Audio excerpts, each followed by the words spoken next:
Hello दोस्तों, नमस्कार। आज के इस टॉपिक में हम बात करेंगे उन विद्यार्थियों के बारे में जो विद्यार्थी इस वर्ष बोर्ड की परीक्षा की तैयारी कर रहे हैं, साथ ही साथ यह सोच रहे हैं कि वो बोर्ड की मेरिट लिस्ट में अपना नाम दर्ज करेंगे। तो इसके लिए मैं आपको कुछ महत्वपूर्ण बिंदुओं से अवगत कराऊंगा। यदि आप उन बिंदुओं को अमल में लाएंगे तो आप देखोगे कि आपकी बोर्ड की परीक्षाओं में आप अच्छा स्कोर करेंगे, साथ ही साथ आपका नाम बोर्ड की मेरिट लिस्ट में भी शामिल होगा। सबसे पहले जो इम्पोर्टेंट बिंदु यह है कि आज से ही आप अपनी परीक्षा की तैयारी में जुट जाइए और उसकी तैयारी करें। दूसरा सबसे इम्पोर्टेंट बिंदु यह है कि आपको सबसे पहले यह समझने की आवश्यकता है कि बोर्ड आपके प्रत्येक विषय का किस प्रकार से क्वेश्चन पेपर को डिज़ाइन करता है। उस क्वेश्चन पेपर में कितने क्वेश्चन आते हैं, आप इस चीज़ को समझिए कि उस पेपर में प्रत्येक विषय के कि उसमें टोटल नंबर ऑफ़ क्वेश्चन कितने आते हैं। अगर आप उसको जानेंगे, उसमें 1 नंबर के क्वेश्चन कितने आते हैं, उसमें 2 नंबर के क्वेश्चन कितने आते हैं, उसमें 3 नंबर के क्वेश्चन कितने आते हैं, उस हिसाब से आप अपनी परीक्षा की तैयारी कीजिए। और इन सारे 1-1 नंबर के जितने भी क्वेश्चन हैं उनको आप अपनी कॉपी में नोट डाउन कीजिए। 2 नंबर के क्वेश्चन जितने भी हैं उनको आप अपनी कॉपी में नोट डाउन कीजिए। 3 नंबर, 4 नंबर, 5 नंबर के जितने भी क्वेश्चन हैं आप उनको अपनी कॉपी में नोट डाउन कीजिए। तो आप देखोगे कि उस हिसाब से आपकी तैयारी हो रही होगी। प्रत्येक विषय में जितने भी आपके विषय हैं उसमें आप उस पेपर को किस प्रकार से बोर्ड ने डिज़ाइन किया गया है उस हिसाब से अपनी तैयारी को कीजिए। यदि आप इस प्रकार से तैयारी करेंगे तो आपके 1 नंबर के क्वेश्चन जितने भी आएंगे आप उनको कवर कर पाएंगे। 2 नंबर के जितने भी क्वेश्चन हैं, 3 नंबर के, 4 नंबर के, 5 नंबर के जितने भी क्वेश्चन होंगे आप उनको बहुत इजीली कवर कर पाएंगे और आप देखेंगे कि आप उनको अच्छा लिख रहे हैं।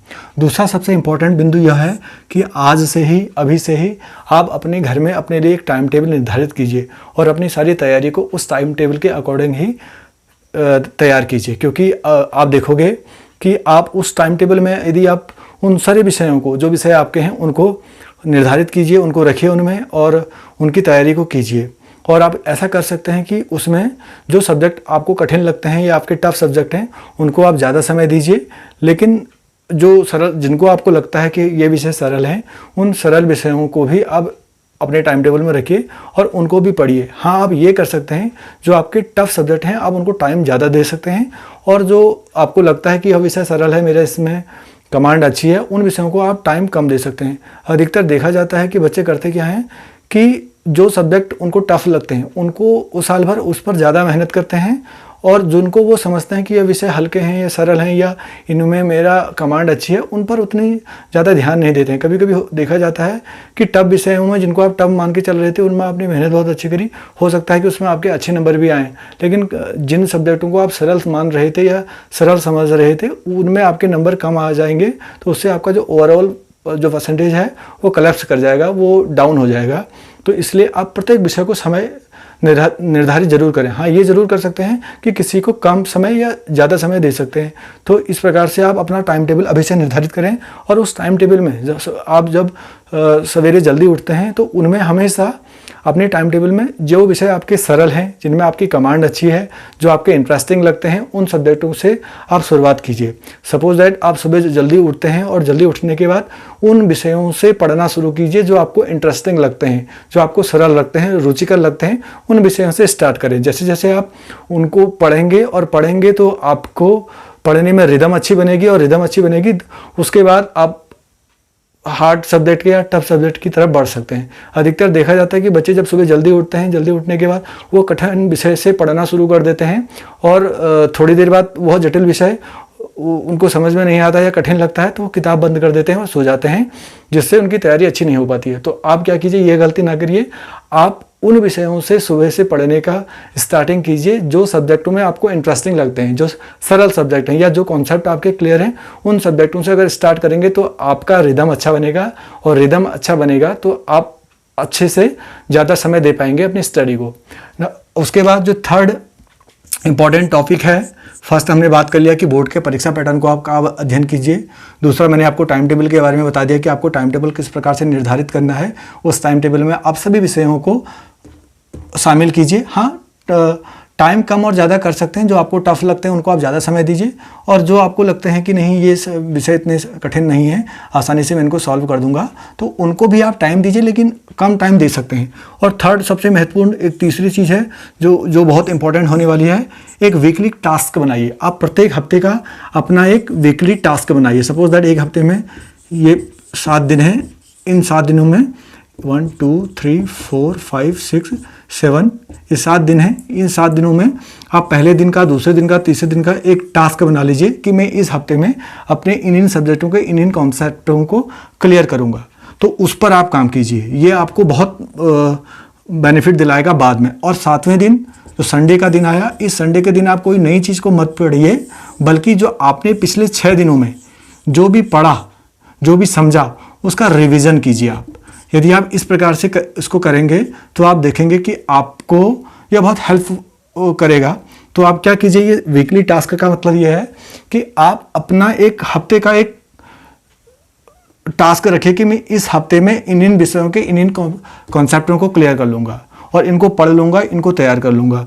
और जैसे ही आपने उनको पढ़ लिया और 7वां दिन जब संडे आया, संडे के दिन में आप क्या कीजिए, कोई नई चीज़ को मत पढ़िए, बल्कि यह करिए कि आपने जो पिछले 6 दिन में जो पढ़ा है आप उसका रिवीजन करिए। और रिवीजन करिए हमेशा लिख कर, उसको लिख कर उसकी प्रैक्टिस कीजिए। यदि आप लिख कर प्रैक्टिस करेंगे तो वह आपका ज़्यादा स्थायी रहेगा और ज़्यादा अच्छा रहेगा।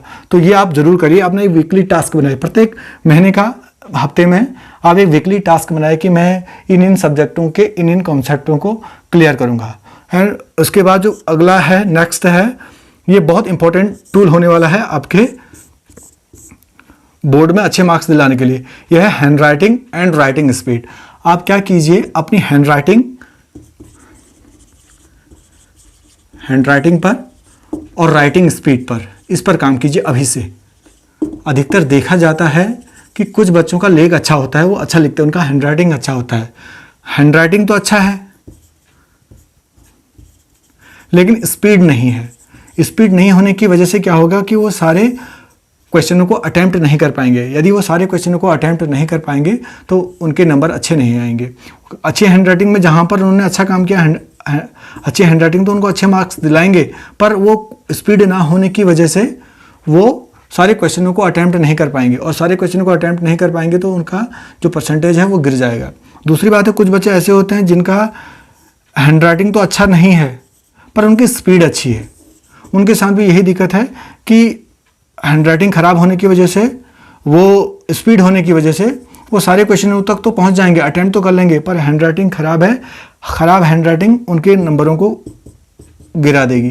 तो इसलिए आप क्या कीजिए, अभी से अपनी हैंड राइटिंग और अपनी स्पीड पर काम कीजिए। यदि आप हैंड राइटिंग और स्पीड पर काम करेंगे तो उससे क्या होगा, अच्छी हैंड राइटिंग आपको अच्छे नंबर दिलाएगी और स्पीड आपको सारे क्वेश्चनों तक अटेम्प्ट कराएगी। अधिकतर बोर्ड की परीक्षाओं में देखा जाता है कि बच्चों को क्वेश्चन पेपर में सारे जितने भी नंबर के क्वेश्चन हैं या जितने भी क्वेश्चन हैं वो सारे आते हैं, लेकिन करते समय क्या होता है कि वो सारे क्वेश्चनों तक नहीं पहुँच पाते हैं क्योंकि उनको लिखने की स्पीड नहीं होती है। तो आप अभी से, आज से ही प्रत्येक हफ्ते में या प्रत्येक दिन में आप 10 से 15 मिनट का टाइम दीजिए अपनी राइटिंग को, 10 या 15 मिनट का रोज प्रत्येक दिन आप राइटिंग लिखने का अभ्यास कीजिए। उससे क्या होगा, आपका हैंड राइटिंग भी इंप्रूव होगा, साथ ही साथ आपकी लिखने की स्पीड भी मेंटेन होगी। अधिकतर परीक्षाओं में इनका बहुत इंपॉर्टेंट रोल होता है, हैंड राइटिंग का और स्पीड का, क्योंकि कुछ बच्चे ऐसे होते हैं जिनकी राइटिंग अच्छी है, स्पीड अच्छी नहीं है। कुछ ऐसे हैं जिनकी स्पीड अच्छी होती है, राइटिंग अच्छी नहीं होती है।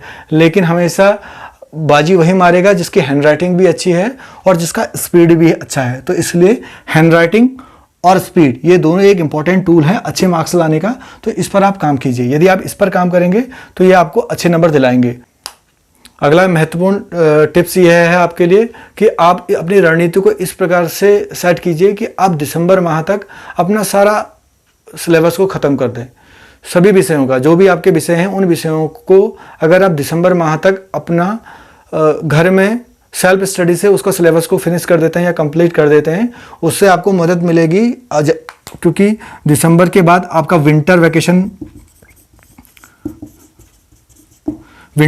आता है। इस विंटर वैकेशन में आप क्या कीजिए, अपने बाजार में से अनसॉल्व पेपरों को खरीद कर लाइए, अनसॉल्व पेपर, और उन अनसॉल्व पेपरों को आप रेगुलरली पर डे के हिसाब से उनको सॉल्व कीजिए। यदि आप उनको पर डे के हिसाब से सॉल्व करेंगे और सॉल्व करते समय उसी प्रकार से तैयारी करनी है, अपने घर में एक एटमॉस्फेयर इस प्रकार से बनाना है कि आप 3 घंटे बैठें, उस 3 घंटे बैठने में आप उन पेपरों को सॉल्व करें, ताकि उससे आपको क्या क्या फ़ायदा होगा। एक तो आपको 3 घंटे कैसे परीक्षाओं में बैठा जाता है उसकी प्रैक्टिस होगी बैठने की, दूसरा आपका लिखने की प्रैक्टिस होगी, चौथा आपको यह बात याद रहेगी कि मेरा स्पीड कितना है, मेरी हैंडराइटिंग कितनी है, मैं कितने क्वेश्चनों तक पहुंच पा रहा हूं, ये आपको मदद करेगा। तो आप इस प्रकार से जरूर करें। और इनमें क्या होगा, ये अनसॉल्व पेपर या सॉल्व पेपर आप जो भी लेके आओगे, इनमें क्या होता है, विगत जो 10